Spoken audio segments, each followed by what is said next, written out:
ببداية الفيلم بنفهم إنه المجرة كلها كان بحكمها كائنات فضائية اسمهم الإيريديان.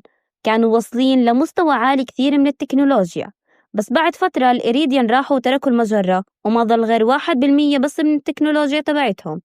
بس عملوا خزانة فيها كل التكنولوجيا المتقدمة اللي وصلوا لها، وإنه اللي رح يوصل لهالخزانة هو اللي رح يحكم العالم، بس بشرط إنه بوابة الخزانة هاي رح تنفتح عن طريق بنت من شعب الإيريديان. ومن وقتها وكل العالم بدور على هاي البنت عشان يفتح بوابة الخزانة ويملك العالم. بعد هيك فيلمنا ببلش بمحطة فضائية محبوس فيها بنت اسمها تينا، ومنلاقي جندي اسمه رونالد تابع لشركة أطلس وجاي عشان يحررها من السجن. وبطريقهم بتقابل مع حراس المحطة وبيقدر يخلص عليهم، وبيطلع واحد اسمه جريد من سجنه وبطلب منهم إنه يهرب معهم، ورونالد بيوافق وبهربوا مع بعض. بعدها منشوف واحدة اسمها ليليث بتكون ماسكة شخص كان عليه جائزة للي بيعرف يقبض عليه، وبتقعد بحانة وبنعرف إنها شغالة صائدة جوائز ومحترفة كثير بالقتال.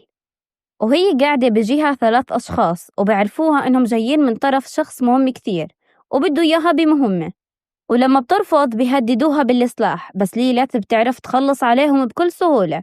وقتها بظهر الشخص المهم وهو أطلس، رئيس شركة أطلس، وبتكون أكبر شركة تكنولوجيا بالعالم كله. بس ليليث ما بتخليه يكمل كلامه وبتطخ عليه، بس بنعرف إنه هو هولوجرام. وواحد من العصابة بيروح بلبس الهولوجرام عشان يتواصل مع ليليث، وبحكي لها إنه بنته الوحيدة محبوسة بكوكب بندورة وبده إياها تروح لهناك عشان تجيب له إياها. بس ليليث بترفض عشان كوكب بندورة كله عصابات وفيه وحوش فضائية، وبتحكي له إنه هو كمان عنده جيش وبيعرف يحررها فيه. حكى لها إنه هو فعلا حاول يعمل هيك، بس في جندي اسمه رونالد غدر فيه وخطفها لحسابه، وبعرض عليها مصاري إذا عرفت تجيب له بنته تينا من كوكب بندورة. وقتها بتوافق وبعطيها جهاز GPS عشان أول ما توصل لبنته تينا يجي لعندها. وفعلا بتروح على كوكب بندورة وبتسأل الأولاد هناك إذا شافوا تينا، وحكوا لها إنهم فعلا شافوها بتتحرك على الشمال. وبتتجه ليليث لهناك، وخلال مشوارها بتواجه عصابات وبتعرف تخلص عليهم، وبتلاقي بطريقة منشورات كثيرة لصورة رونالد لأنه متهم بالخطف. وبيجي الليل وبتكون قاعدة بترتاح شوي، بيجيها روبوت فبتطخ عليه نار، فبحكي لها إنه ضد الرصاص وإنه عايش على الكوكب إله 20 سنة، وبتقرر إنها تحتفظ فيه، وبتحكي له يخترق الشبكة الإلكترونية تحت الكوكب عشان يعرف مكان تينا.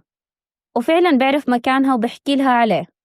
وثاني يوم الصبح بتحركوا لهناك، وهي بطريقها بتلاقي إنه جيش أطلس بتحالفوا مع العصابات عشان يلاقوا تينا، بس الجيش بكون خاطف الأولاد عشان يجبروهم يعرفوا مكان تينا. ليليث بتشتبك معهم وبتحرر الأولاد، وبتروح تاخذ السيارة وبتتحرك لمكان تينا، وبتدخل شاحن وبتلاقيها فيها، وبتحكي لها إنها جاية مكلفة من أطلس أبوها عشان تحررها من رونالد اللي خطفها. تينا بتطلب منها تمسك دبدوب معين، ولما بتمسكه بتلاقي فيه متفجرات فبترميه بسرعة وبتركض. ولما بتطلع بتلاقي تينا فوق الشاحنات وبتبلش ترمي عليها الدباديب اللي فيها متفجرات، بس ليليث بتعرف تتفادى المتفجرات اللي بتزتها، لحد ما تينا بتنادي على جريد. ليليث بتطخ عليه نار بس بيعرف يتفاداها، وبتقاتلوا مع بعض وبكونوا هم الاثنين بنفس مستوى المهارة بالقتال، وبضربها ضربة قوية بتطيرها فوق عند تينا، وبيكون معها سلاح كبير، فبتستسلم ليليث وبتحاول تفهمها إنها جاية هون عشان تنقذها وتحررها من رونالد اللي خطفها. وهي بتحكي معها بيجي جيش أطلس عشان كانوا بيتبعوها ووصلوا لتينا بسببها، وكانوا بدهم ياخدوا تينا، بس ليليث بترفض. تينا بتعطيهم دبدوب من اللي فيه متفجرات، بس بتلحق ترميه بآخر لحظة وكل الشاحنات بتقع من التفجير. وكانت لسه رح تتقاتل مع جيش أطلس، بس بيجي رونالد بالسيارة وبياخذهم كلهم، وبصيروا يهربوا من جيش أطلس، بس برضو الجيش بضل يلحق وراهم وبكونوا محصرينهم من كل مكان وما في حل. فبيقرر رونالد إنه يدخل مكان خطير كتير وفيه وحش عملاق، بس بدخلوا وراهم كمان وبرجعوا بحصروهم. فما بيلاقي حل غير إنه يفعل سرعة عالية كتير وبشغل الصواريخ اللي بالسيارة وبنطلق باتجاه الوحش، وبطلق الصواريخ عليه وبقدر يخترقه. والخطة بتنجح وبهربوا منهم وبوقفوا على جنب عشان يصلح الشغلات اللي خربت بالسيارة. وبتسألها ليليث كيف رونالد خطفها وبيتعاملوا هيك مع بعض، فبيفهمها إنه مش خطفها وإنه بحميها من أبوها أطلس، وبحكي لها إنه أبوها كان بعته عشان يجيبها وتفتح بوابة الخزانة عشان هي البنت المختارة، بس هو ما رضي يعطيه إياها وحماها منه عشان لو أطلس فتح بوابة الخزانة رح يحكم العالم. فبتفهم قصدهم وبتقرر إنها تساعدهم، ورونالد بيوافق وبيبلشوا يحكوا لها هم لوين وصلوا، وإنهم عشان يفتحوا بوابة الخزانة المفروض يكون معهم مفتاحين، وتينا هي اللي لازم تحط المفتاح، وقتها رح تفتح البوابة، وإنهم معهم مفتاح ونقصهم مفتاح، وإنهم رايحين لوحدة خبيرة ببوابة الخزانة وهي اللي رح تحكي لهم عن مكان المفتاح الثاني. وفعلا بيروحوا لها وبكون اسمها تينس، ومنلاقي إنه ليلث وتينس بيعرفوا بعض عشان ليلث كانت عايشة بكوكب بندورة وهي طفلة، وتينس هي اللي كانت تربيها بدل إمها. بس تينس هربت ليلث من وهي صغيرة من كوكب بندورة عشان صار كوكب خطر عليها، وفعلا بتحكي لهم عن مكان المفتاح الثاني وبتحركوا لهناك.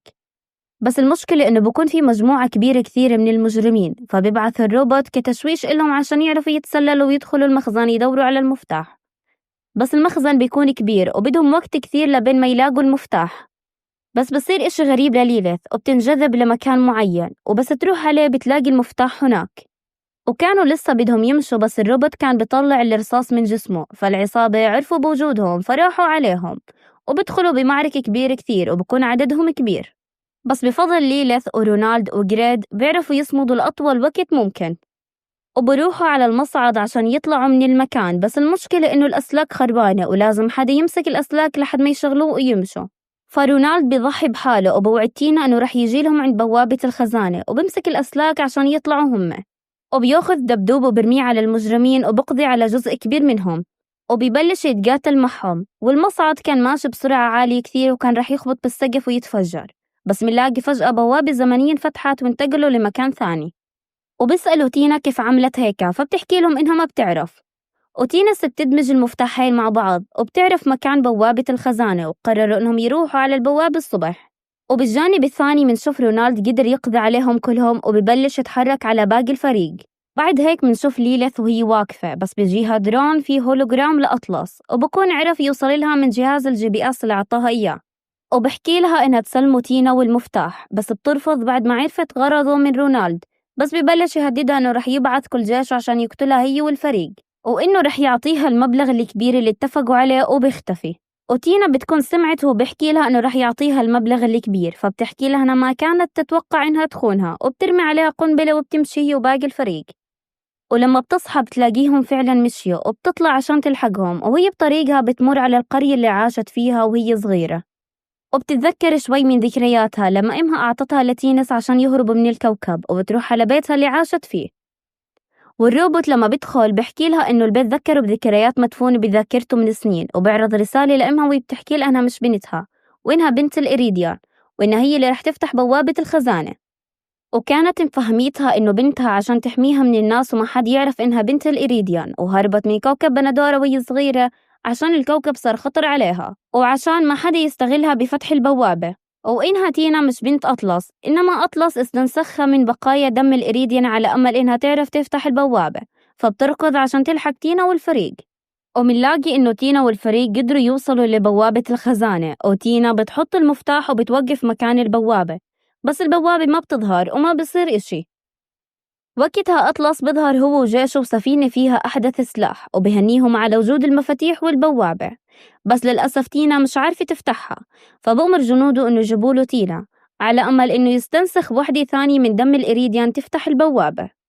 وقتها بظهر رونالدو بطخ عليه نار، بس أطلس بيكون حامي حاله بالتكنولوجيا وبأمر جنوده إنهم يقتلوهم كلهم ويقبضوا على تينا.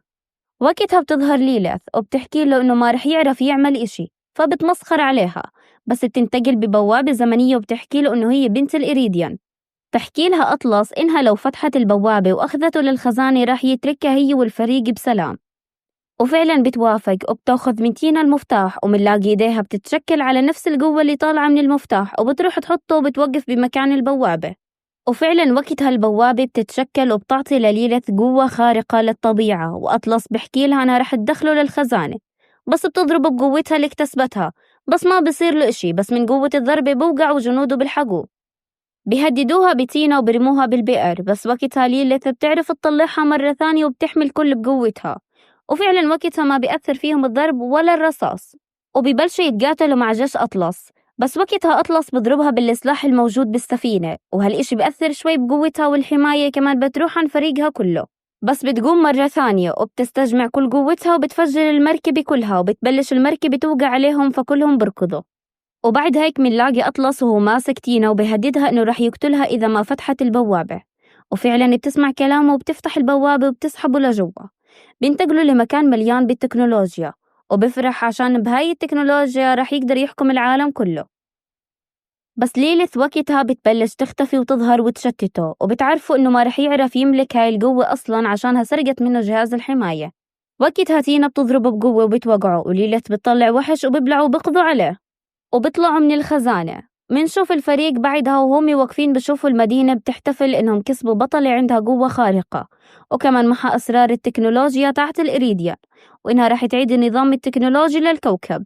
وبس والله، ولو عجبك الملخص واستمتعت بالقصة لا تنسى تضغط اللايك وتشترك بالقناة ليوصلكم كل جديد. منشوفكم بالفيديو الجاي. سلام.